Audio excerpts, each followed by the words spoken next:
سارے انتظامات بڑی جاں سے سنبھالتا عباس میرال کو دور سے ہی نظر آ رہا تھا۔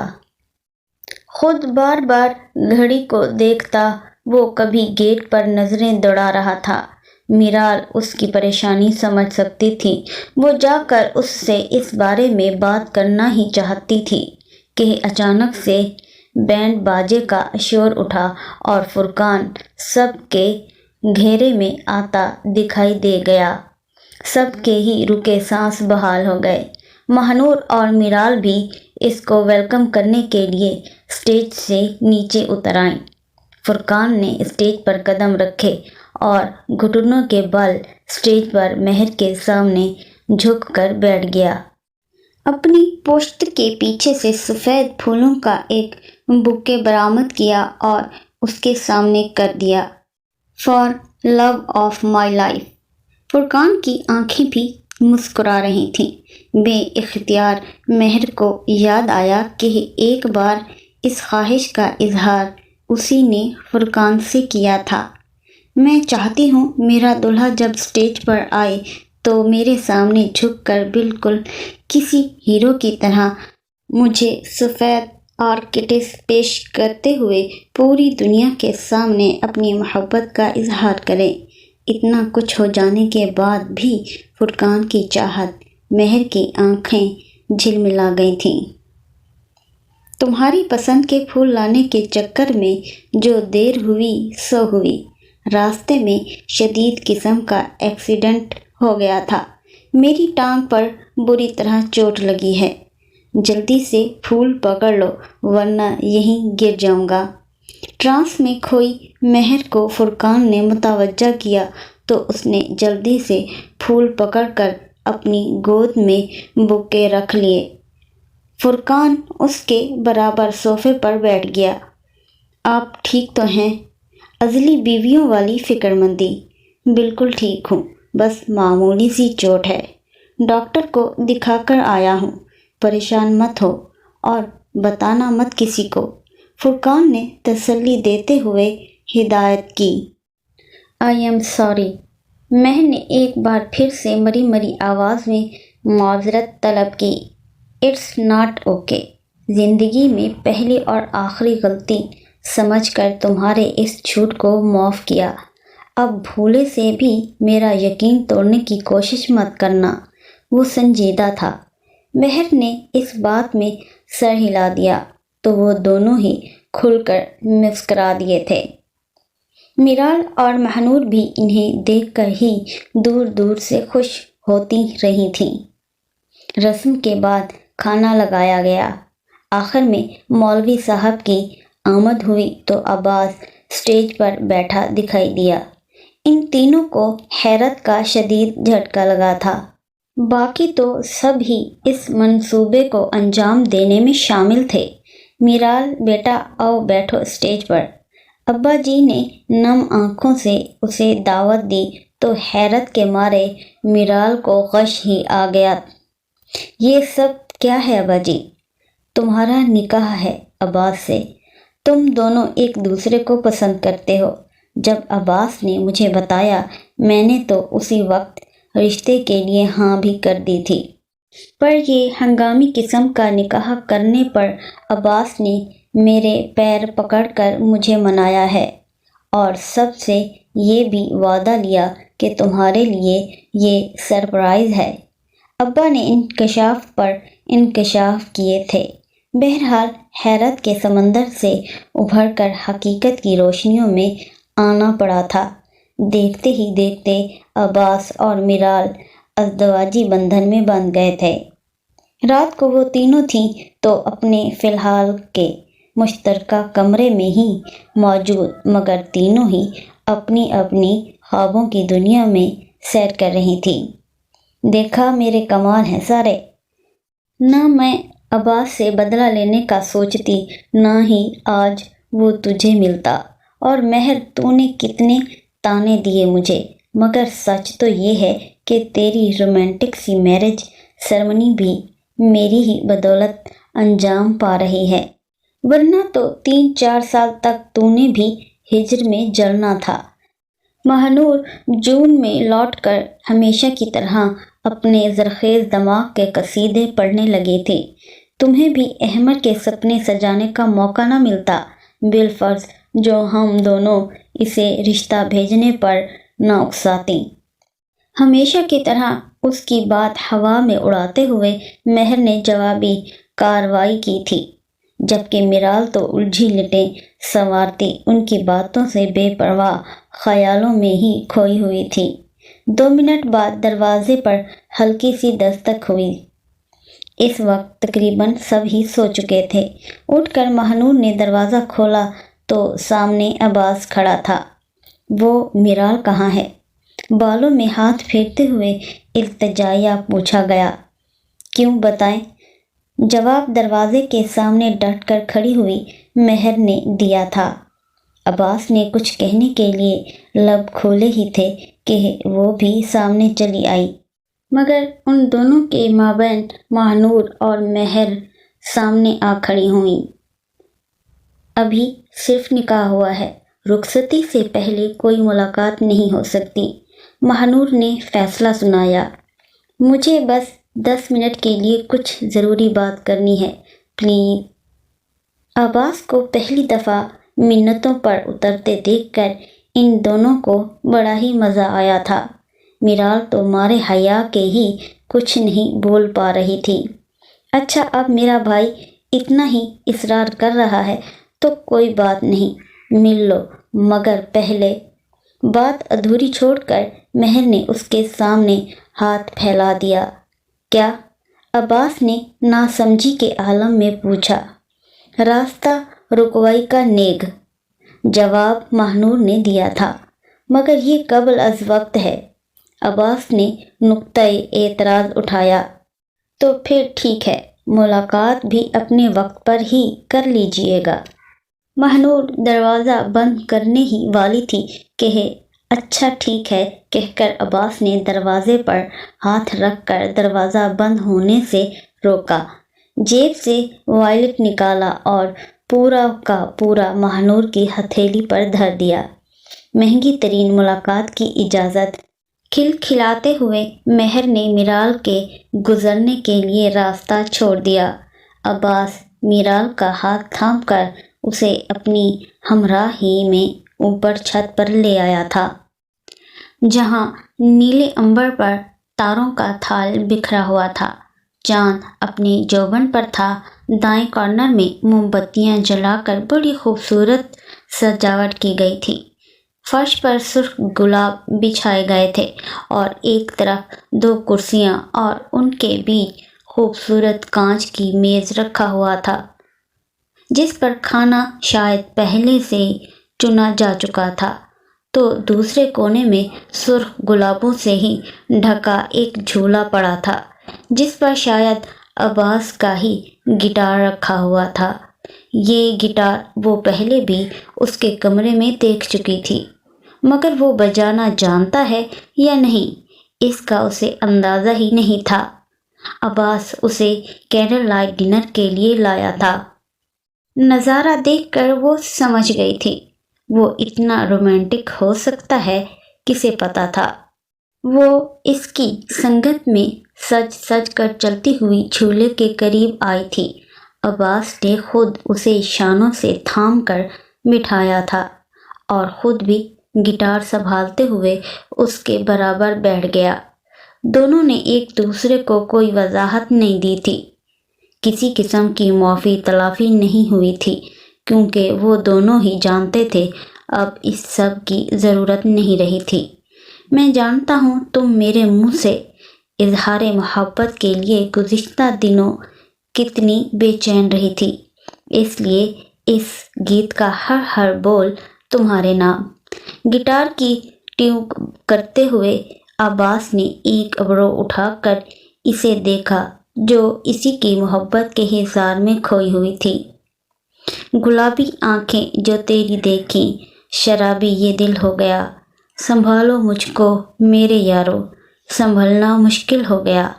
عباس کی مدھر آواز میرال کے کانوں میں رس گھولنے لگی۔ وہ مسلسل نظر اس کے چہرے پہ